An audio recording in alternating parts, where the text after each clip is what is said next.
در پله ها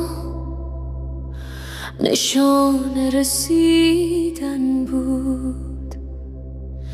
مادر بزرگ رینا در آشپزخانه قلبش نجات رنده بود. دستهای زحمت کشی که هرگز آرامش نداشتند، بین قابلمه ها زمزم دعای و مزامیر داشتند.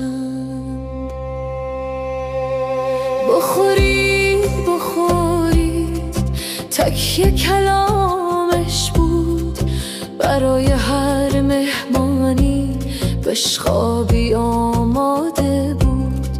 شیرینی برای نوه ها در کامد پنهان، زن درست کار فامیل قلب و یادمان.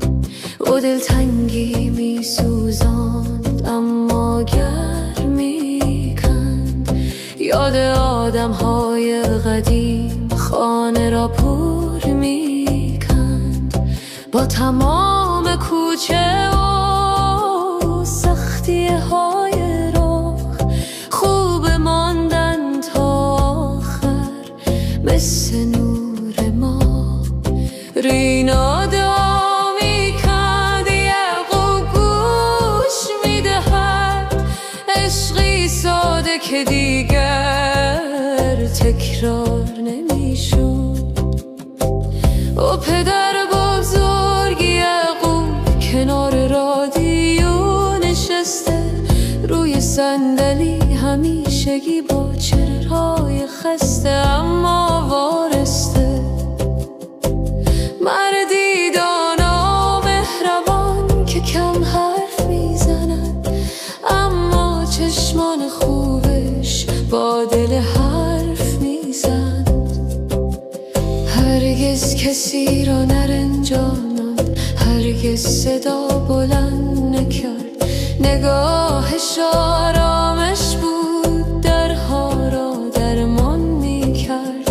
حتی وقتی بیرون طوفان بود و سرما، کنار پدر بزرگ یعقوب گرم بود دنیا. حالا خانه ساکت است اما دل هنوز بیدار. رینا زحمت میکشد، یعقوب مرد پر بار.